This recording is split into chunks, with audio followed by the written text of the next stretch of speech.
Halo, salam adik-adik. Shalom. Gimana nih kabarnya semuanya? Kakak percaya semuanya dalam keadaan sehat, dalam keadaan baik, dan dalam keadaan diberkati oleh Tuhan Yesus. Amin. Oke, kakak, kita akan mau memuji Tuhan, mau menyembah Tuhan. Siapa yang udah siap ini? Coba angkat tangannya. Oke, adik-adik, kita mau memuji Tuhan, kita mau menyembah Tuhan Yesus. Kita siapkan hati kita, pikiran kita untuk memberikan yang terbaik buat Tuhan Yesus. Kita naikkan pujian, Bapakku datang padamu. Keluarkan suaranya ya adik-adik ya. Aku datang padamu,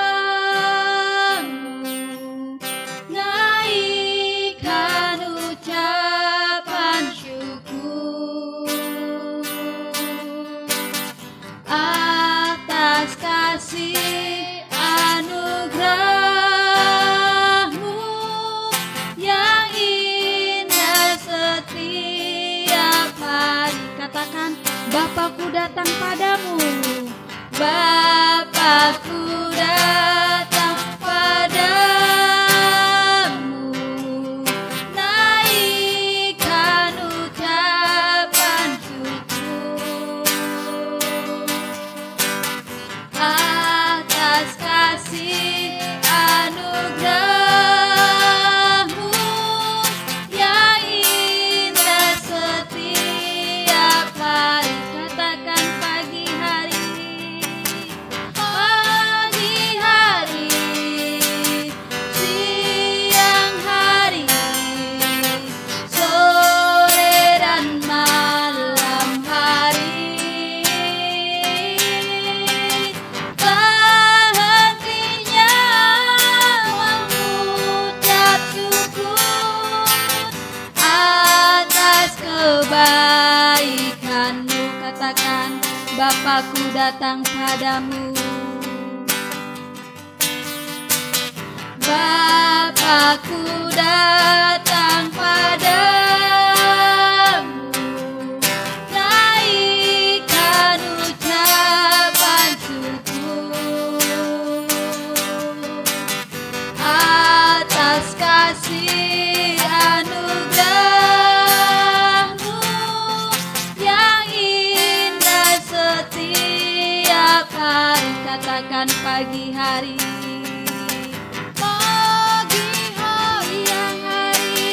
siang hari, sore dan malam hari. Tak hentinya mengucap syukur atas kebaikan-Mu. Katakan pagi hari,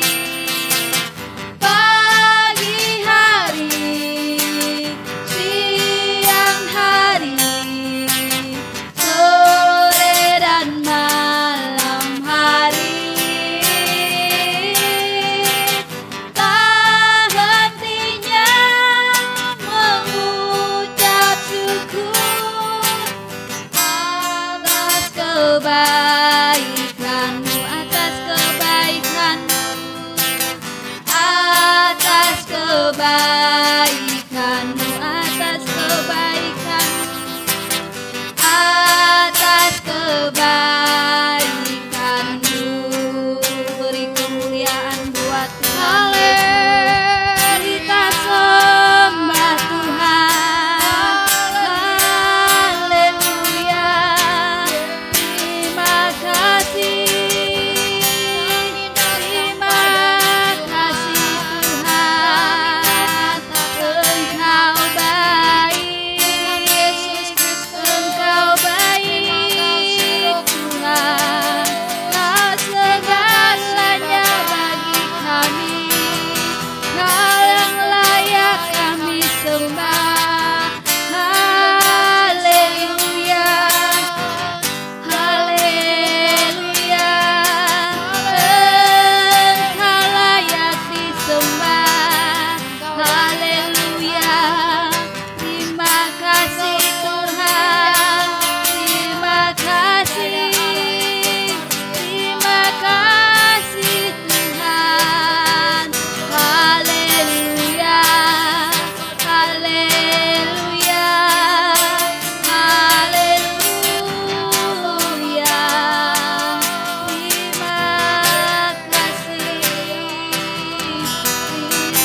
kasih Tuhan, terima kasih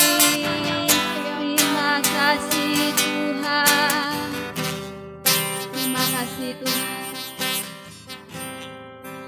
Adik-adik, kita bersatu di dalam doa. Kita tundukkan kepalanya, lipat tangannya, ikutin kakak berdoa. Tuhan Yesus, terima kasih untuk kesempatan yang Kau berikan bagi kami untuk memuji, memuliakan namamu. Kami undang Engkau hadir di tengah-tengah kami. Terima kasih Tuhan. Kami siap lebih lagi memuji, menyenangkan hati Tuhan. Haleluya. Haleluya. Sama-sama katakan amin. Haleluya. Adik-adik, siapa di sini yang sayang Tuhan Yesus? Coba angkat tangannya. Yeay. Kita semua pasti sayang sama Tuhan Yesus. Oke, kakak undang semuanya untuk bangkit berdiri. Ayo, semangat ayo. Kita mau memuji Tuhan, kita naikkan pujian Markas Iblis Dihancurkan. Pakai gerakan ya.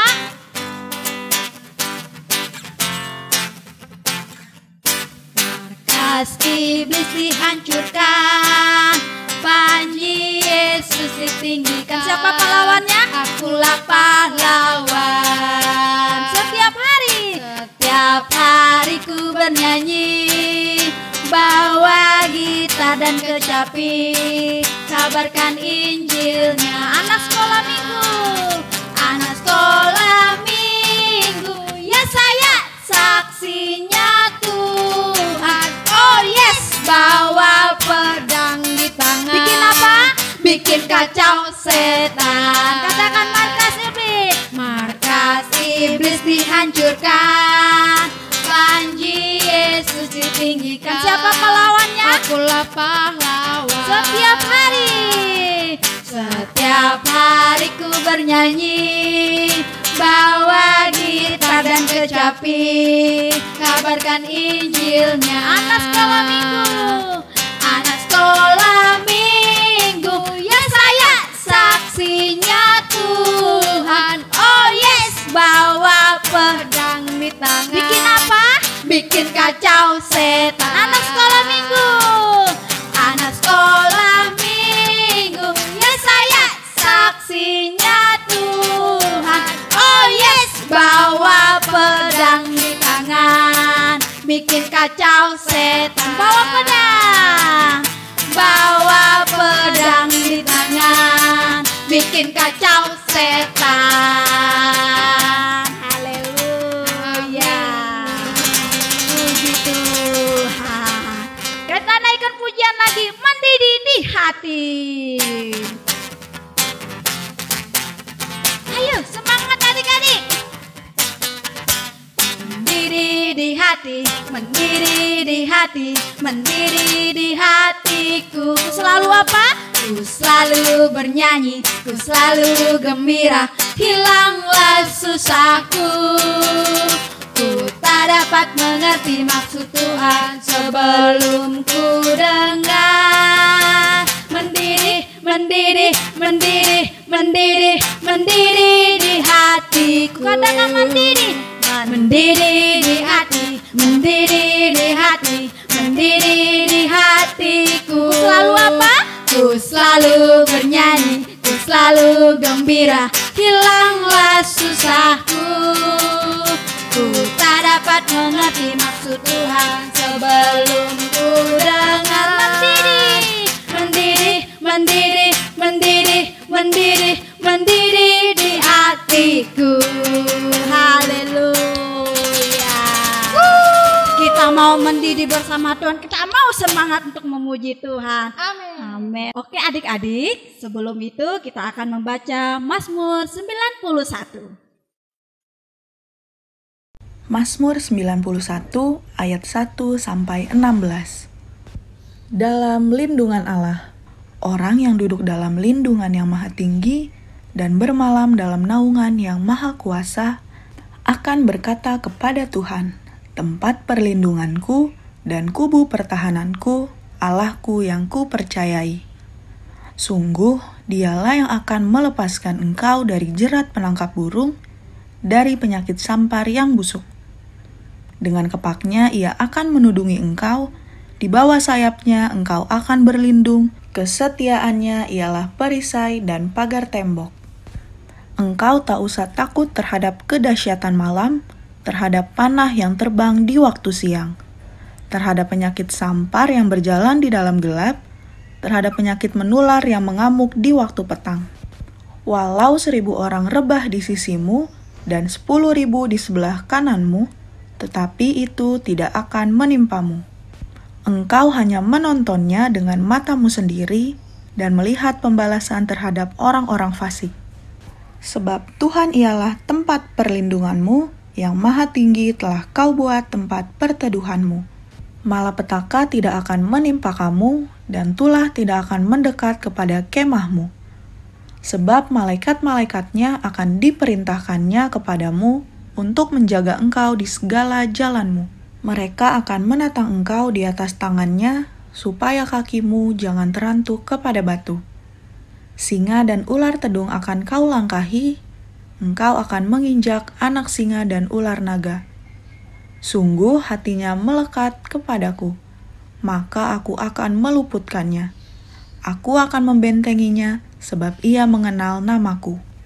Bila ia berseru kepadaku, aku akan menjawab. Aku akan menyertai dia dalam kesesakan, aku akan meluputkannya dan memuliakannya. Dengan panjang umur akan kukenyangkan dia, dan akan kuperlihatkan kepadanya keselamatan daripadaku. Oke, terima kasih adik-adik dan saatnya kita akan membaca Pentakosta ketiga. Pentakosta ketiga. Apa yang dimaksud dengan Pentakosta ketiga? 1. Pentakosta ketiga adalah pencurahan Roh Kudus yang dahsyat di zaman ini, melebihi yang terjadi di Azusa Street. 2. Pentakosta ketiga akan mengakibatkan penuaian jiwa yang terbesar dan yang terakhir sebelum Tuhan Yesus datang kembali. 3. Pentakosta ketiga akan membangkitkan generasi Yeremia, yaitu anak-anak muda yang dipenuhi Roh Kudus, cinta mati-matian kepada Tuhan Yesus, tidak kompromi terhadap dosa, dan akan bergerak untuk memenangkan jiwa. 4. Pentakosta ketiga lahir di Indonesia dan bergerak ke bangsa-bangsa. Gerakan ini dari timur ke barat dan akan kembali ke Yerusalem. 5. Pentakosta ketiga akan memberikan kuasa untuk menyelesaikan amanat agung dan setelah itu Tuhan Yesus datang kembali. Oke, terima kasih adik-adik dan saatnya kita akan berdoa untuk firman Tuhan. Semuanya tundukkan kepala dan lipat tangannya. Tuhan Yesus yang baik, terima kasih untuk hari ini. Kami sudah memuji, mempermuliakan nama-Mu, dan saatnya kami akan mendengarkan firman-Mu. Tuhan, tolong kami, biarlah setiap firman yang kami dengar tertanam dalam loh hati kami, dan kami dapat lakukannya dalam hidup kami hari lepas hari. Tuhan juga pimpin kakak sekolah minggu yang akan mengajarkan firman-Mu, dan biarlah setiap apapun yang disampaikan itu semua berasal daripada Tuhan. Terima kasih Tuhan Yesus, kami siap mendengarkan firman-Mu dalam nama Yesus. Haleluya. Amin. Shalom adik-adik. Nah, apa kabarnya nih kalian semua? Pasti semuanya dahsyat, luar biasa. Yes, yes, yes. Nah, ketemu lagi nih sama Kak Joy. Masih pada ingat ya nama kakak Kak Joy, oke? Nah, kali ini Kak Joy akan membawakan firman Tuhan. Wah, siapa sih yang di sini udah kangen denger cerita dari Kak Joy nih? Oke, kali ini apa ya? Kayaknya Kak Joy mau bawain tentang apa ya? Pasti pada bingung kan, pada kepo-kepo nih. Nah, Kali ini Kak Joy mau bawain firman Tuhan tentang Daniel. Wih, kira-kira apa ya? Daniel ngapain ya? Nah, sebelum itu firman yang kakak sampaikan nanti diambil dari kitab Daniel 1. Jadi nanti adik-adik bisa baca ya setelah ini untuk lebih tahu lagi nih, lebih dalam lagi nih ceritanya gitu. Yuk langsung aja, nggak usah berlama-lama lagi, kita masuk ke ceritanya. Nah adik-adik, jadi pada zaman dahulu hiduplah seorang raja yang bernama Nebukadnezar. Ada yang tahu Nebukadnezar? Wih, keren banget, semuanya pada tahu. Emang keren-keren deh kalian ini. Nah, Nebukadnezar pada zaman dahulu itu menyerang Yerusalem adik-adik. Wow, Yerusalem ditaklukkan oleh Raja Nebukadnezar. Dan Raja Nebukadnezar ini gak cuma ngalahin kota Yerusalem, dia itu mengambil banyak dari kota Yerusalem. Seperti emas, untuk apa ya kira-kira ya emasnya ya. Nah, harta-harta itu nanti dikumpulkan dan disimpan di rumah dewa-dewa Baal adik-adik. Dewa Baal tuh seperti tuhan-tuhan palsunya orang Babilonia tuh. Nah, selain harta-harta itu, Raja Nebukadnezar dan tentara-tentaranya juga membawa orang-orang Yerusalem untuk ditahan adik-adik. Sebagai tahanan, tawanan, dan sebagai budak. Waduh, jahat banget ya Raja Nebukadnezar ya. Kejam ya. Nah, karena Yerusalem sudah ditaklukkan, akhirnya banyak orang-orang yang ditahan oleh Raja Nebukadnezar adik-adik. Nah adik-adik, setelah para tahanan itu tiba di istana Raja Nebukadnezar, Raja Nebukadnezar itu menyuruh bawahannya, stafnya ya, suruhannya Raja Nebukadnezar untuk mempersiapkan pemuda-pemuda yang menjadi tahanan tadi adik-adik. Supaya apa sih kak? Supaya dipersiapkan untuk bekerja di istana untuk Raja Nebukadnezar, untuk bertugas di istana. Nah tapi adik-adik, untuk bekerja di istana Raja Nebukadnezar, kalian itu seperti apa ya? Pemuda-pemuda ini tuh harus sehat, kuat. Jadi, kalian tahu tentara-tentara ya yang bertugas untuk menjaga istana presiden itu kan harus kuat, harus gagah. Nah, sama nih, sama seperti pemuda-pemuda yang nanti akan bekerja di istananya Raja Nebukadnezar. Itu harus kuat, sehat, tampan, harus pintar juga. Jadi raja berpesan kepada stafnya tadi ya, kepada bawahannya raja tadi, ya kan, pada penjaganya si raja lah. Nah, untuk memberikan makanan-makanan yang sehat, yang enak-enak deh pokoknya, kepada pemuda-pemuda yang nanti akan menjadi stafnya nih, yang akan menjadi pekerja di istana Raja Nebukadnezar. Nah adik-adik, dari sekian banyak orang, ternyata ada 4 orang yang terpilih untuk bertugas di istananya Raja Nebukadnezar adik-adik. Nah 4 orang ini siapa aja sih kira-kira? 4 orang itu yaitu ada Daniel, Hananya, Misael, Azaria.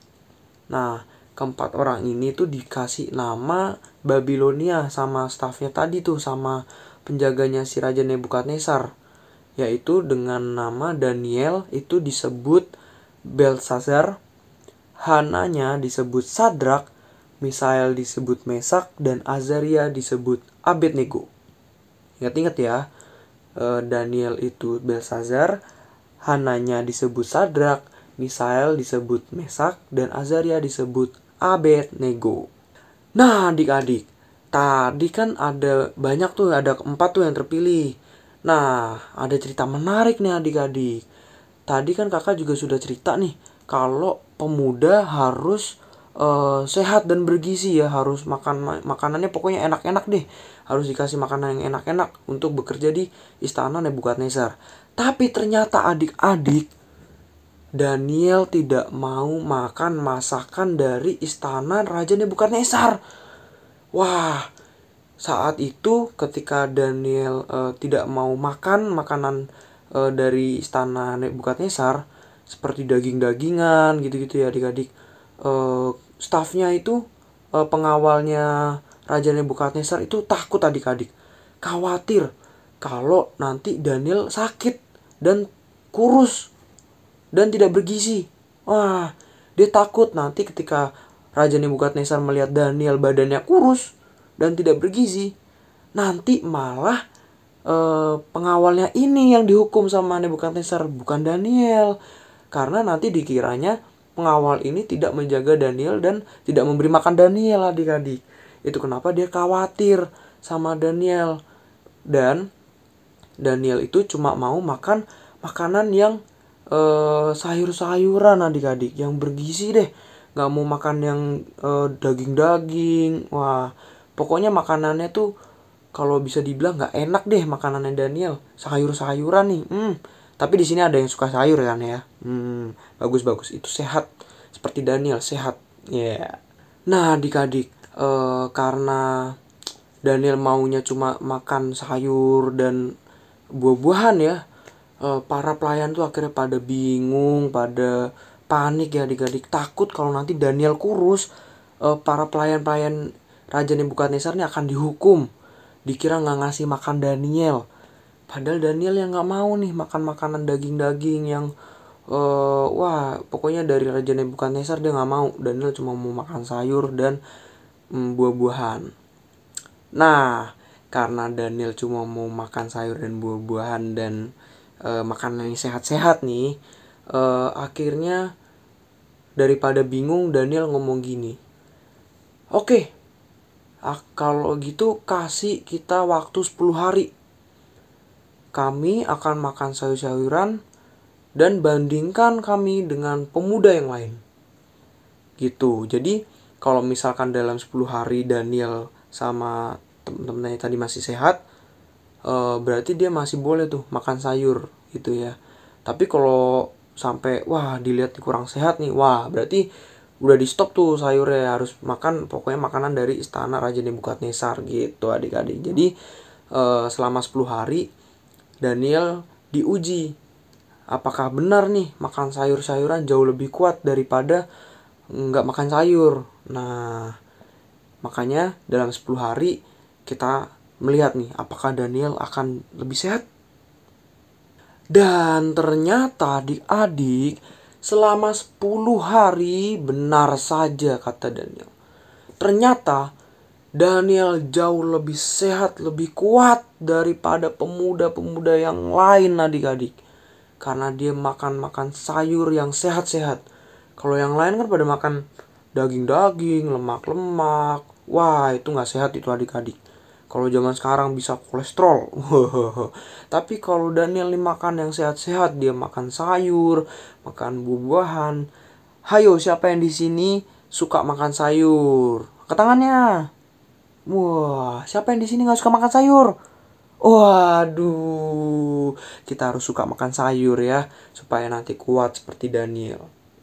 Oke, nah karena Daniel ini dilihat jauh lebih sehat dari pemuda-pemuda yang lain, akhirnya pelayan-pelayan di istana pun menyetujui dan Daniel diberi kemampuan khusus oleh Tuhan karena dia tuh mau menuruti perintah Tuhan, ya kan? Karena Daniel itu tidak memakan makanan dari Raja Nebukadnezar itu juga karena perintah Tuhan adik-adik.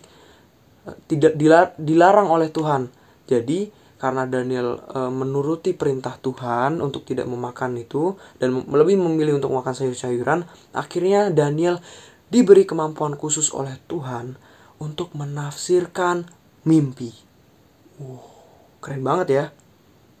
Nah, adik-adik, setelah kita tahu ternyata Daniel tuh sangat taat sama Tuhan dan punya kemampuan khusus yang dikasih oleh Tuhan, akhirnya Daniel itu menjadi orang yang sangat berarti saat itu.